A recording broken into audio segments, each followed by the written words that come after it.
Tonight on CBC Vancouver News. If you don't have a ticket, don't come to the Stadium District on Friday, Saturday, and Sunday.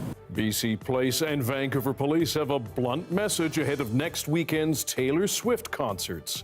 Plus, I don't think property flipping is a major cause of the housing difficulties we've had in British Columbia. To some extent, it's a consequence. we take a close look at home flipping in BC ahead of a new tax. And they really tried to get me sober, and they succeeded. as BC considers expanding involuntary care for people with mental health and addictions issues, we go to Washington State to see if it's working there. There is pretty clear consensus that there's not one treatment that works for everyone. This is CBC Vancouver News.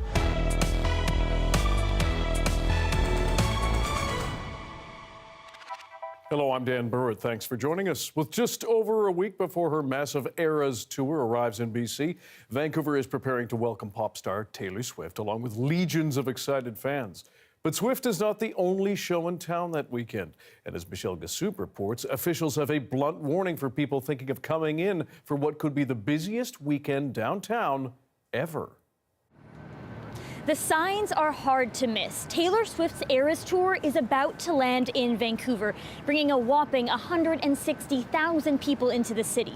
So how is the city preparing, and what do you need to know about getting around? BC Place will hold about 50,000 Swifties for each show. On top of that, there are 2 Canucks home games on the Friday and Sunday, and 6 Cirque du Soleil performances. So that's a lot of people in the downtown core.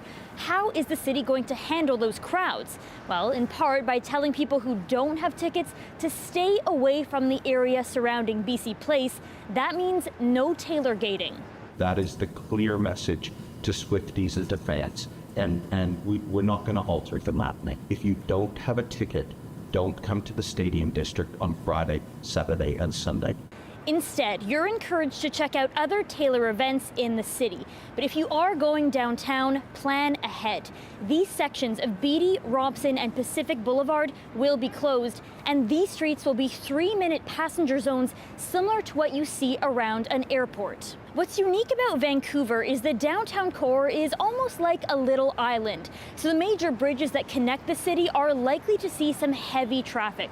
For that reason, you are encouraged to leave your car at home. Transinc will be adding extra bus, SkyTrain, Cbus, and West Coast Express service, and will have extra staff on deck. Even services like Aquabus and False Creek Ferries are bumping up their service and going late. 700 extra Vancouver police officers will also be deployed throughout that weekend. We anticipate possibly in excess of 250,000, 300,000 people over the course of that weekend just in the Stadium District alone.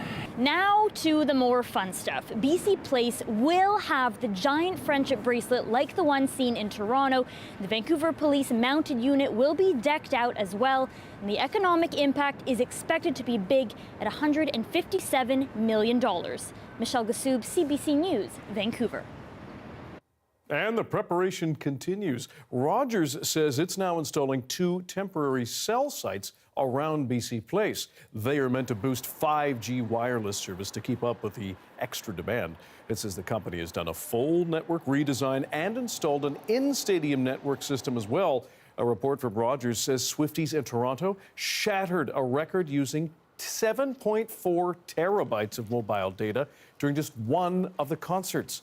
Of those 6 nights, fans used nearly 42 terabytes, sharing and streaming all sorts of content. The case of a missing teenager last seen on Bowen Island 15 years ago is gaining renewed interest from police. 17-year-old Jody Henriksen from Squamish went missing after going to a house party on Bowen Island in June 2008. Her body was never found. After a documentary film crew recently claimed it unearthed evidence in the case using specially trained dogs, homicide investigators searched an area on the island, but haven't said what, if anything, they turned up. We worked with an organization called the Canadian Cadaver Canines. They are trained specifically with bones. So those dogs are trained to find bones. 2 of their dogs hit. The RCMP brought over their own dog who also showed interest in the same area. And the last I have been told is that the RCMP will be conducting a thorough investigation of that area. Henriksen had been last seen with her ex-boyfriend walking towards the ferry terminal. After years of back and forth over policing in Surrey and plenty of money spent, Friday, the Surrey Police Service will officially take over from the RCMP as the city's police of jurisdiction.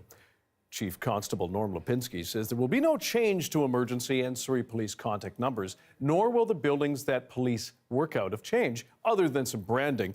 The force says they've hired 475 officers and 73 civilians, but will still need 785 officers to be fully staffed. Mounties will fill in the gap until then. The full transition is not expected to be complete until 2027. The SBS will hold its first news conference of the police of jurisdiction on Friday afternoon. A Cranbrook man has been charged after a deadly crash on Canada Day last year. Police say 34-year-old Houston Robert Seymour is charged with 6 counts, including dangerous operation of a motor vehicle causing death and operating a motor vehicle while impaired by alcohol or drugs causing death. The crash happened on Highway 393 near Mayhook, about 20 kilometers east of Cranbrook. It left a 42-year-old Calgary man dead and his wife injured. BC Highway Patrol says evidence suggests a combination of speed and alcohol were the main causes of the crash. Seymour's first appearance in court is slated for December 2nd. A bid at Vancouver City Hall to reverse a policy banning natural gas to heat new construction has failed. It had been a days-long affair with protests outside City Hall and more than 140 people registered inside to address council about it. We spoke with our municipal affairs reporter Chad Posset about the vote earlier. We finally got a vote last night, Yes, Chad. Dan. What did councillors decide? Well, this is the end of a line for a motion from ABC Councillor Brian Montague. He brought this in July. It sought a change to how you could heat new builds, allowing once again natural gas in the city. The argument here being it would improve availability, it would improve affordability. Those against say no, this would take Vancouver backwards in its climate goals. Now residents, environmentalists, even progressive home builders, they all showed up to City Hall to speak to this. In the end, council voted 5-5. So not enough to push it through. It failed. Okay, so ABC has 7 of 10 seats on council. They hold a majority along with the mayor. They often vote on party lines. What does this say about party unity? Yeah, so this seems to be one of the rare times where ABC didn't vote en bloc. Let's take a closer look. ABC councillors Peter Meisner and Lisa Dominato said no to Brian Montague's original motion in July. For this final vote, they were joined by their colleague Rebecca Bly. Their 3 votes combined with the 2 opposition Green votes, that's 5, so we have a tie and thus failure. Now, ABC councillor Peter Meisner says his party is solid despite disagreement in caucus. We disagree sometimes, and that's okay. We are a really big team. We were elected with an unprecedented majority government, and in that team, there's diverse viewpoints and backgrounds and lived experiences. We don't always agree, and again, I think that's okay. I think that helps us get to better outcomes as a team. So, Dan, it will be interesting to see what happens in the new year over things like this. There's going to be a by-election to replace outgoing city councilor, opposition councilor Christine Boyle. So do voters give ABC another member to their supermajority, or do issues like this have voters put in place another opposition councilor? This issue, the move to resolve the park board, these were not things that ABC campaigned on in the election 2 years ago. All right, Chad Postle, thanks for bringing us up to date. You bet. Air Canada is going to start using facial recognition technology at its gates to try to make the boarding process a bit smoother. It's the first Canadian airline to use the software. Starting next week, passengers who board most domestic Air Canada flights out of Vancouver will be able to walk onto the plane without presenting a photo ID. The facial recognition software has raised concerns around privacy and ethics, but Air Canada says it has no links to government programs. The BC SPCA has rescued 8 llamas from a property in South Surrey. The animals were surrendered to the SPCA's care and include a 4-month-old baby. Officials say they were contacted about the animals possibly being abandoned. Most of the llamas were heavily matted and had overgrown toenails. The agency says they had no shelter and the only water they could drink was from puddles on the ground. Officials say the llamas might be available for adoption as early as next week.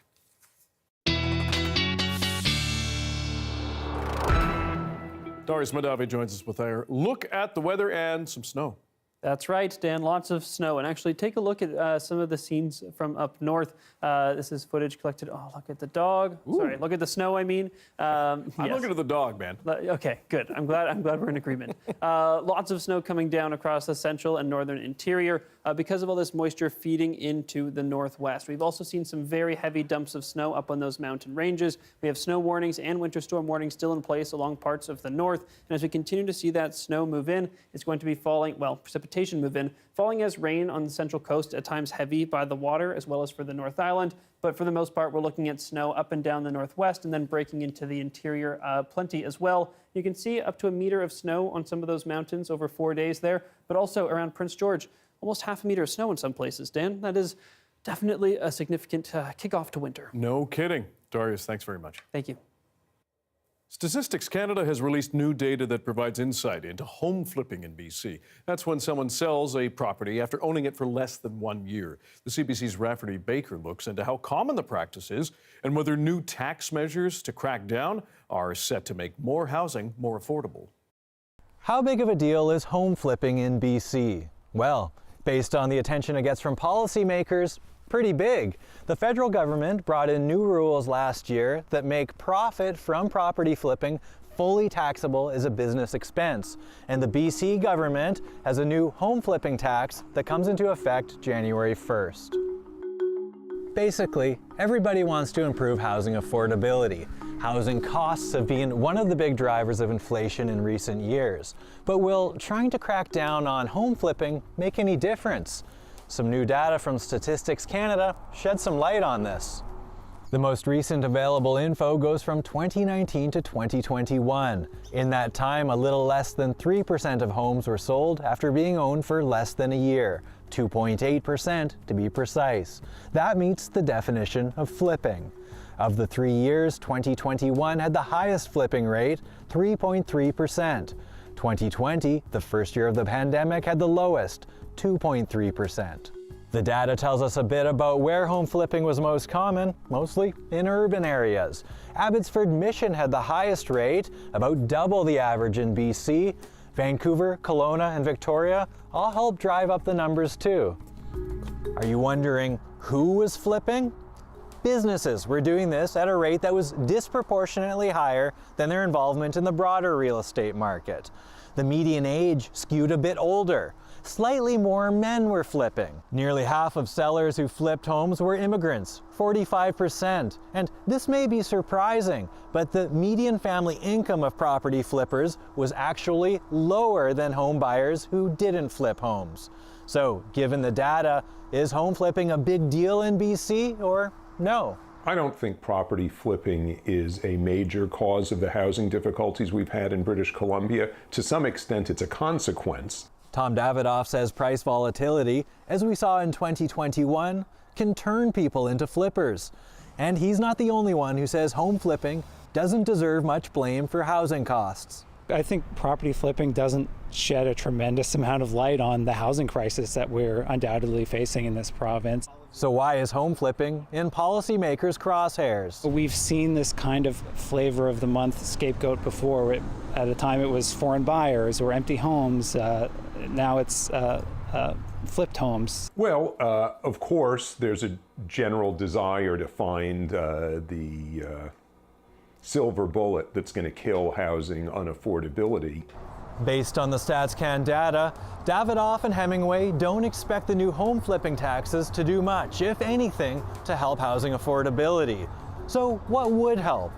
They both say the problem is simple: too many people and not enough homes. Their solutions? Upzoning and, well, build more homes.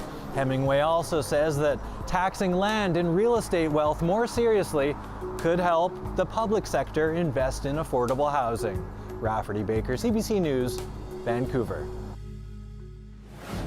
As the toxic drug crisis rages across much of this country, there is renewed interest in the controversial idea of forcing people into care. After the break, a look at involuntary treatment in nearby Washington State. Stick around.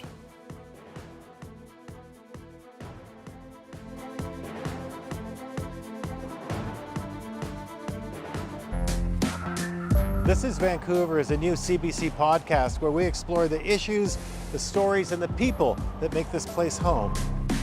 Listen to This is Vancouver wherever you get your podcasts.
With thousands of Canadians dying from substance abuse every year, politicians are debating whether to force people into treatment for drug addiction, among other ailments.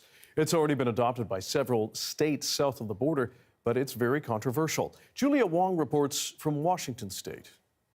Washington State has something Canada doesn't have right now. It can force someone with addictions into treatment against their will.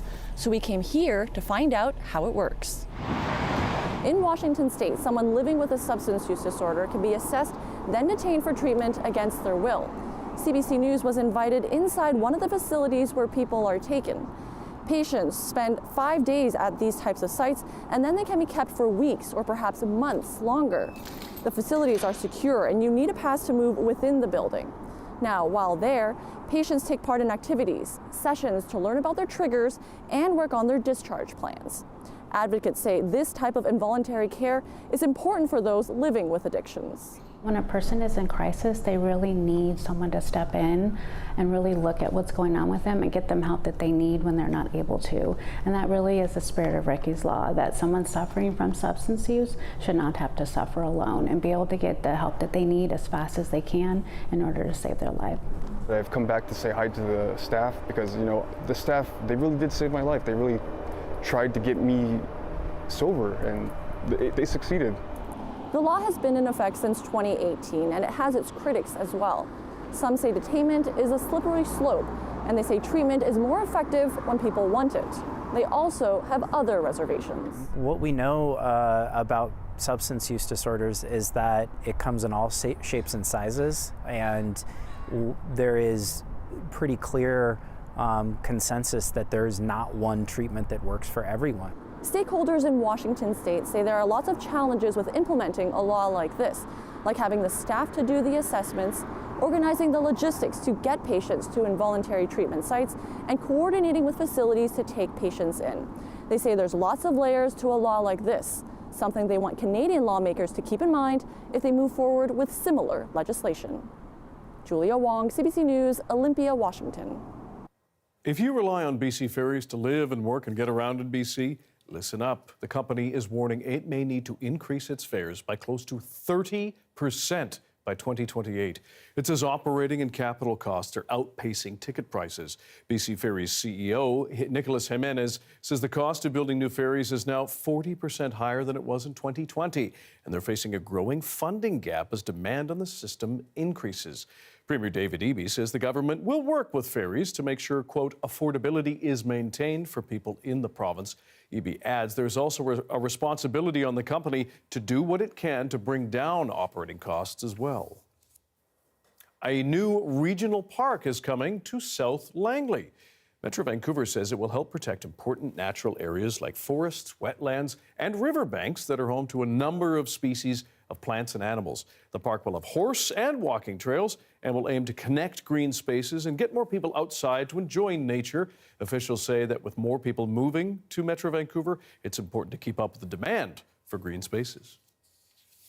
Richmond Mounties and the Metro Vancouver chapter of Mothers Against Drunk Driving have joined forces to try to prevent impaired driving.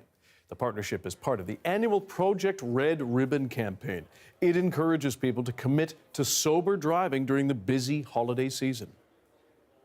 To the hundreds of people killed and thousands injured in crashes involving alcohol, cannabis, or other drugs every year.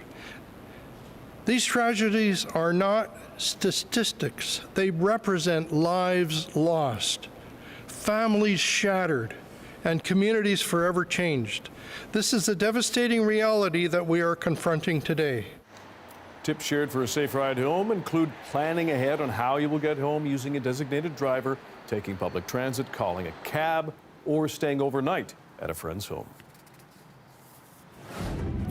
This is the day that was in Whistler Village. A cloudy sky, but the lifts were going full tilt boogie, bringing skiers and boarders onto the mountains, I should say. Darius Madavi has a look at your BC-wide weather forecast coming up.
Time now for a trip into the province's transit past and the days of the mighty tram. Take a look.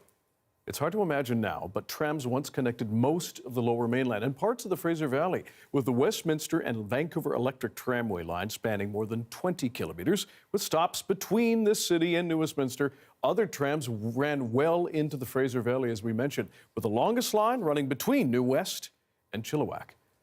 Eventually, the rising popularity of cars and buses brought an end to tram service in the 1950s, the so-called Rails to Rubber movement. But now a new nonprofit is imploring municipalities to once again consider a well-connected rail network. Their proposed Mountain Valley Express would span as far north as Whistler, south to Surrey and Seattle, and as far east as Chilliwack. Lee Haber is a transportation planner and the technical lead for the group, which calls itself MVX. Lee, thanks for joining us. We appreciate it. Thank you for having me, Dan. So this is an ambitious proposal. Mm-hmm. How much does it cost, and what's your pitch to local governments? So we're estimating that this is going to cost about $10 billion, and with that you get about 350 kilometers of regional rail. Mm-hmm. And our pitch to municipal governments is that this is a project that really, it benefits everybody. This is something that is going to reduce congestion for a rapidly growing region. It's going to open up new housing opportunities. It's going to reduce emissions.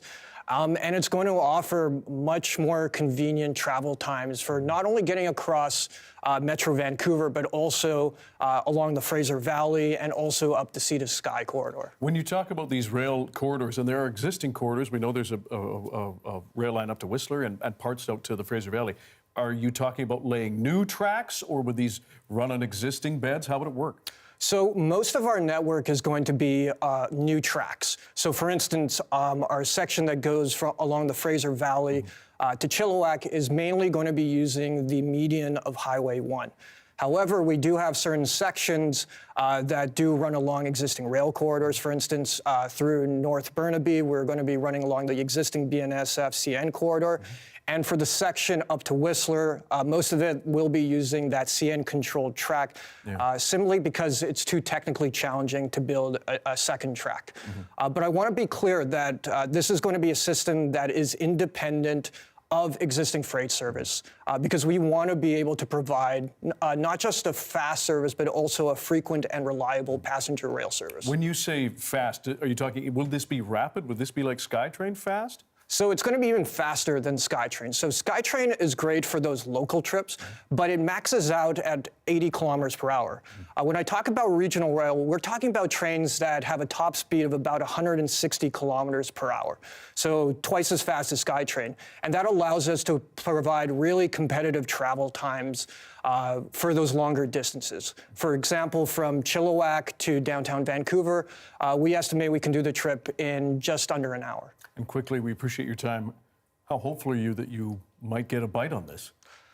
You know, we've seen a lot of interest from the many parties we've talked to, whether that be different stakeholders, whether that be municipalities. We were pleasantly surprised to see that all of the provincial platforms in this last election featured some form of regional rail. Mm-hmm. And my message to them is that this is not pie in the sky. This is not something we should be waiting around for 2050. This is something that exists in other similar regions to us, like Brisbane, Australia. Mm-hmm. The question we should be asking is, why doesn't this already exist, and how can we get this thing built as soon as possible? Lee Haber, we appreciate your time. Thanks very much for joining us. Thank you so much.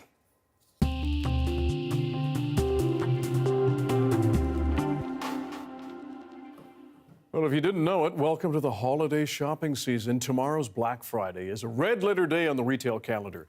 And the ad blitz will not end till Boxing Day sales have wrapped up. The CBC's Nisha Patel takes a look at the holiday advertising and how it's crafted to get you to spend your money. Black Friday has become one of the busiest shopping days of the year. If I find a good deal, I feel it's great. I did like 50% off on kids' clothes. And it's not easy to escape the spending frenzy. You get 2 or 3 emails from the same company a day, so sometimes I find it a bit too much. Canadians are forecast to spend 10% more over the holidays this year than last. And with higher prices, many are looking for deals. 48% say they plan to shop on Black Friday. This marketing professor says sales season ads are designed using all kinds of tricks, from specific colors to countdown clocks, tapping into consumers' emotions to encourage buying. I really need to buy this now, right now. So that's using the scarcity and trigger people's fear of missing out. Canadian Black Friday tech deals are actually really good this year. Social media is also adding pressure and shaping shopping decisions. The companies use influencers, established trust and emotion to make those spill over to their brand. Black Friday deals on Amazon Canada are finally here. With personalized shopping links and instant access to online marketplaces, impulse spending can quickly spiral out of control. I would say more often it's that we're trying to not feel something, and the act of spending or buying something allows us to temporarily push that feeling away. It's 40% off plus buy 3 get 3 free. Experts say there are other ways to get a pick-me-up, and taking a break from social media can be good for your wallet. Turn off the phone. Maybe step out of the house, step out of the office, into nature, talk to a friend. While getting a deal may feel good, not spending for spending's sake might end up feeling even better. Nisha Patel, CBC News, Toronto. Many small business owners in Canada are anxiously waiting, trying to figure out what to do if Donald Trump follows through on his threat to slap a 25% tariff on all Canadian goods. Vanessa Lee now on how hard those businesses would be hit and what Canadian companies could do to soften the blow. Half of the Christmas trees leaving this farm each year end up in American homes. But if Donald Trump follows through with his tariff plan and it sticks, there are fears sales next season will drop. The costs are still going to be there for production, but if at the end of the year we're not able to have our sales, some people might just go out of business. Last year, more than 1 million Quebec trees were exported to the U.S.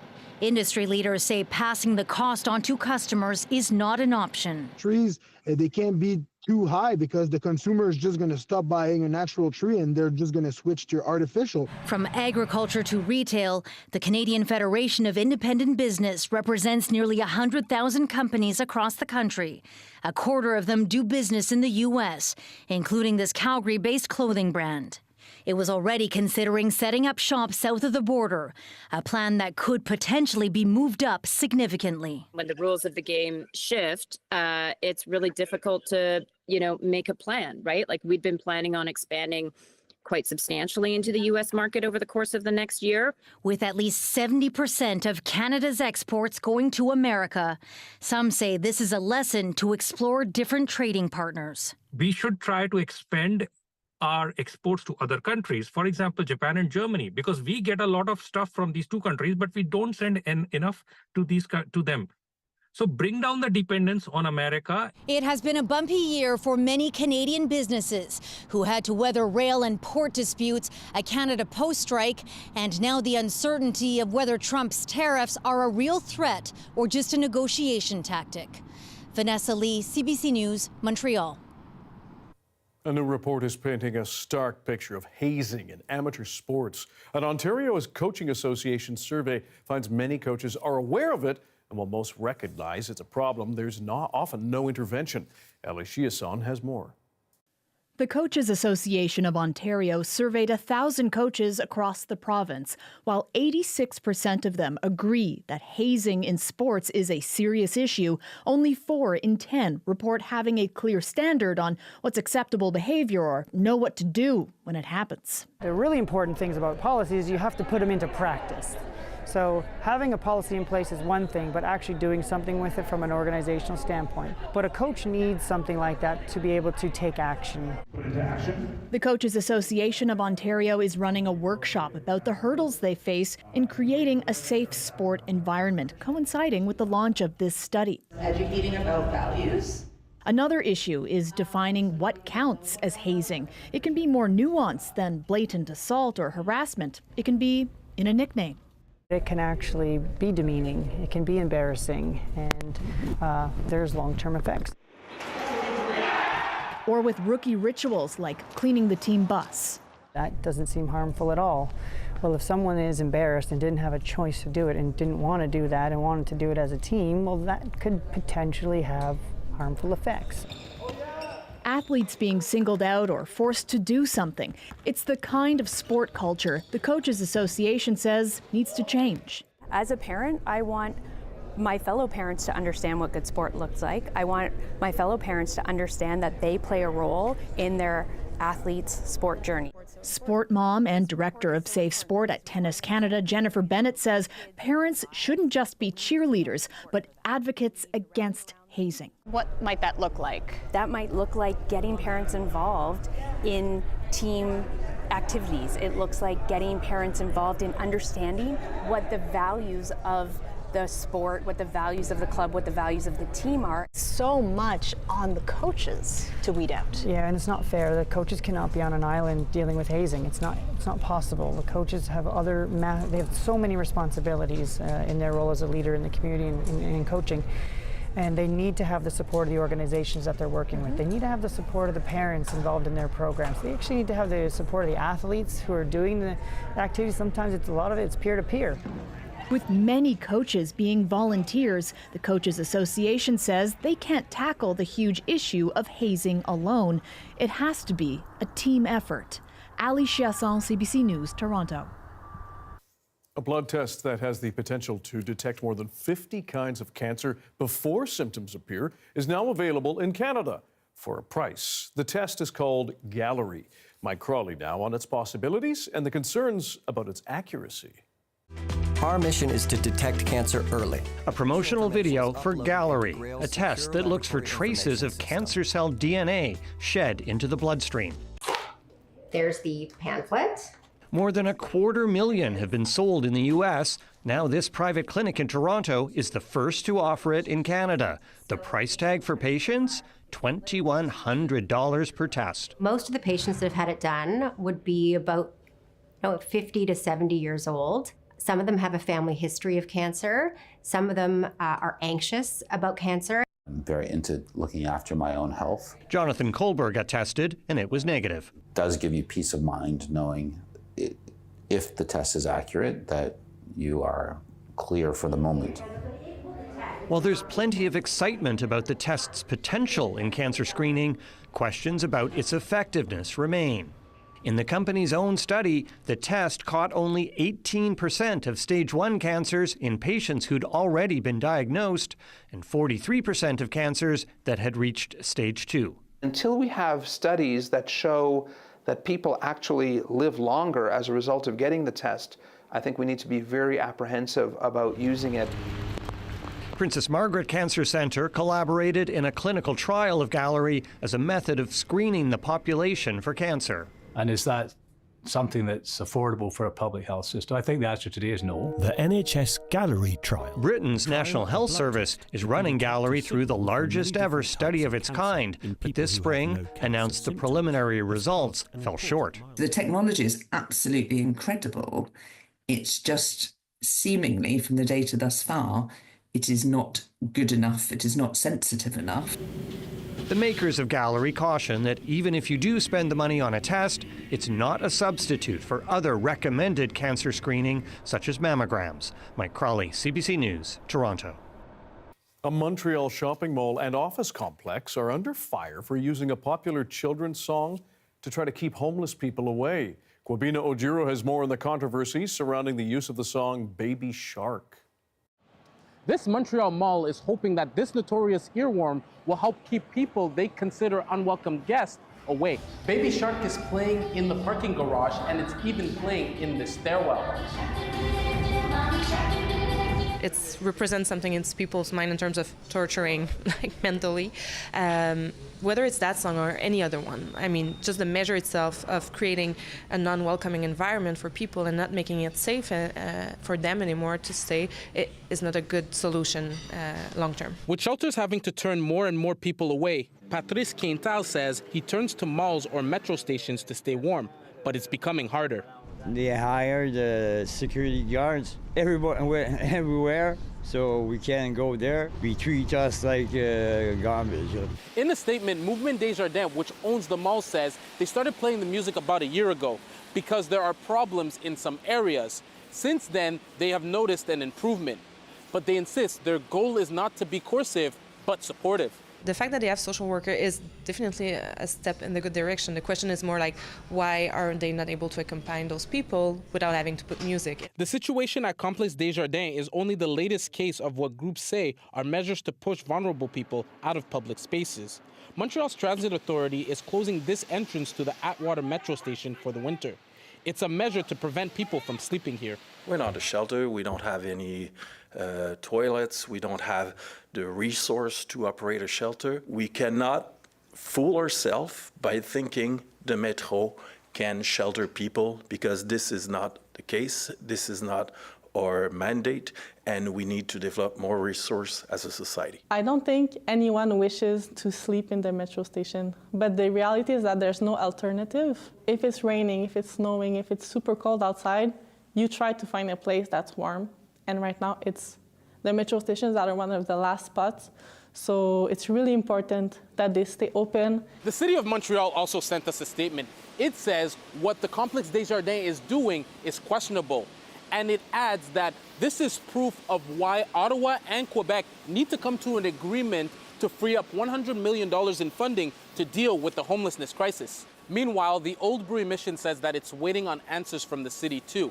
It's waiting on the outcome from a committee that was formed earlier this year to look at local solutions to deal with the crisis. So far, the city says no announcement is planned. CBC's Kwabena Ojuro in Montreal. Ukrainian officials say more than 1 million households are without power after Russia fired nearly 200 missiles and drones at Ukraine's energy infrastructure on Thursday. More on the damage and cleanup efforts after the break.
Russia is now threatening to attack critical operation centers in Ukraine's capital with a new intermediate-range ballistic missile. This after a massive attack on the country's civilian and energy systems left more than 1 million people without power. Briar Stewart reports.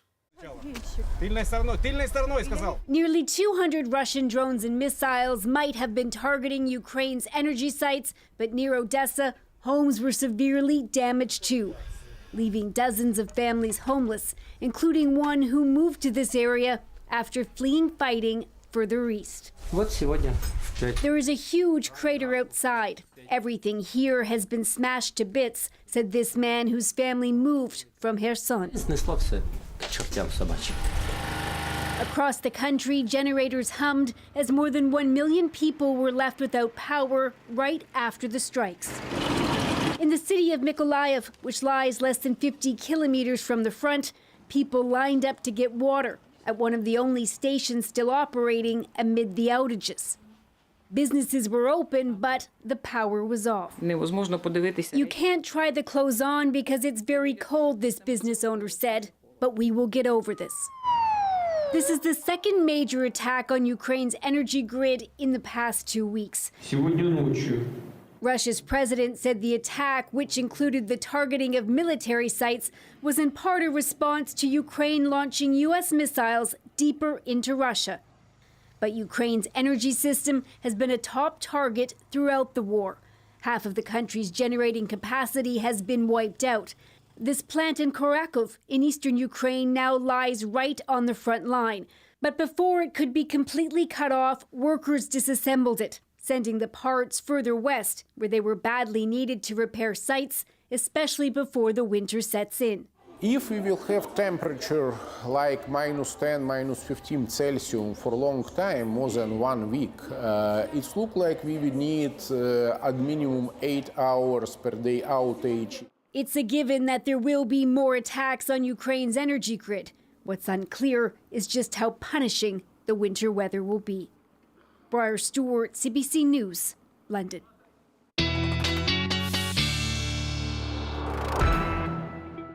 With all the snow we're seeing across the province, Mount Washington on Vancouver Island is opening early this weekend. Take a look.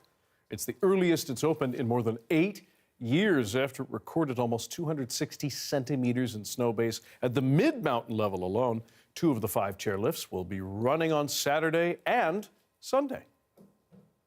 And Darius Madavi is here with our BC wet weather forecast. Always good when those things are running. That is a lot of snow. Oh my gosh. Yeah. Wow. Yeah. Exciting stuff. No promises for the rest of the ski season. Just going to throw that out there. You know, it has happened in the past. Way to hedge, pal. We get a big dump of snow at the beginning, and then people are very upset later in the season. I'm just saying, putting it out there. Now, I want to start by looking at temperatures across the country, because you can see here lots of cold air over the prairies and northern BC, going to work its way south and east across Canada and work its way into the U.S., where temperatures are expected to be on the eastern side of the province, the country, including in the south, 5 to 10 degrees below normal for the next week or two, which is definitely notable. If we take a look over here, snow coming not just here in BC, but across the country. There you can see that low pressure system sweeping in. That's going to bring some very heavy winds and drop some snow across parts of Atlantic Canada, particularly in New Brunswick, which could see 20 to 25 centimeters of snow. That cold air is also going to bring some snow to Ontario. That cold air moves in,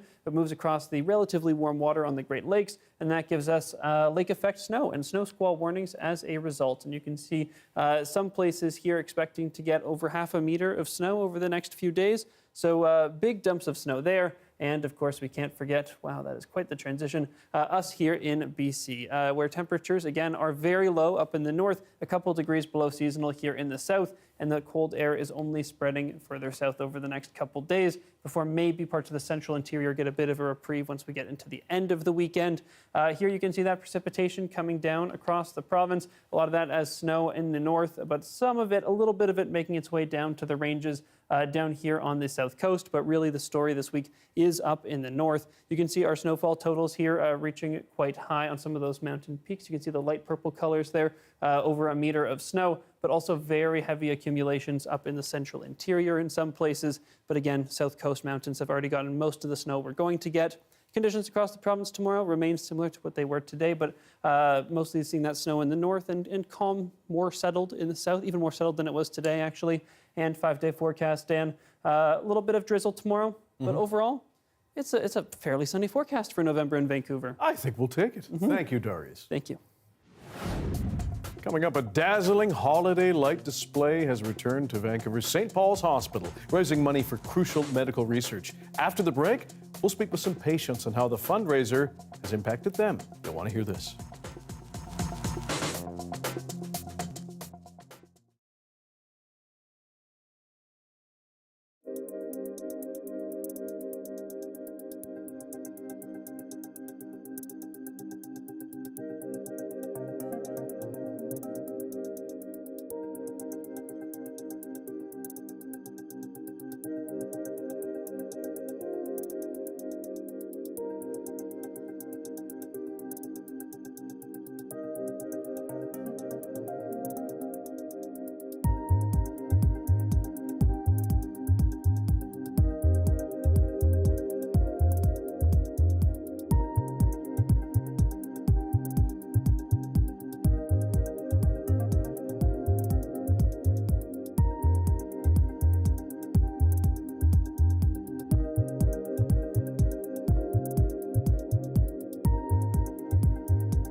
Hi, I'm Amy Bell, and this is your CBC Inbox. On Friday, December 6th, join us at CBC's Make the Season Kind in support of communities in need and food banks in British Columbia. The annual charity drive is filled with special programming and festive activities. To donate, visit cbc.ca/kindbc. And we look forward to seeing you on December 6th.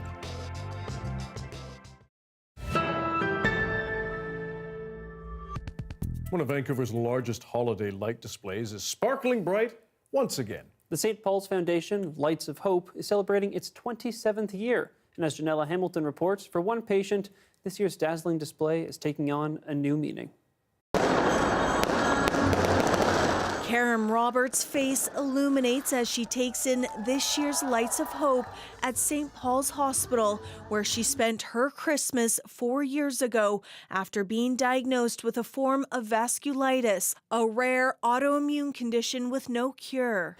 I was just struggling to get my head around that and what that meant. You know, it's completely life-changing. And the very next morning, unfortunately, I woke up with severe chest pain and suffered a sudden cardiac arrest. Roberts was resuscitated twice. She was in a coma in ICU for 4 days before waking up to the news that she had heart failure along with her vasculitis diagnosis. It was a hugely challenging time for me and my family. Her long recovery aided by a cryotherapy machine bought with money raised at events like Lights of Hope. The money raised supports a lot of different areas, whether it's world-leading research, whether it's trying new devices, whether it's supporting healthcare workers so that they can support patients. The cryotherapy machine reduces inflammation and helps keep patients' airways open. With this new machine, we're using cold to kind of create and make the tissue stay out so it stays out longer rather than just ballooning and having it come back.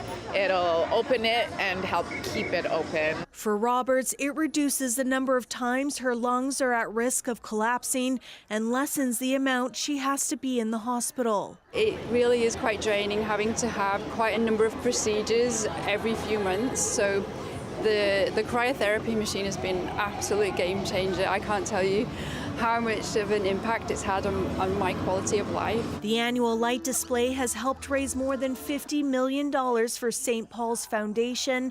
For Roberts, each twinkling light is a symbol of hope and strength. Janella Hamilton, CBC News, Vancouver. That's great for her and her family. And have you seen the light display before? No, I haven't. It's a big one. Go check it out on Burrard. It's beautiful. Very nice. Thanks for being with us tonight on CBC Vancouver News at 6. You can watch this newscast on CBC Gem, as well as on YouTube and our website, cbc.ca/BC. And we'll be here with your next local news at 11 o'clock, right after the National. See you then.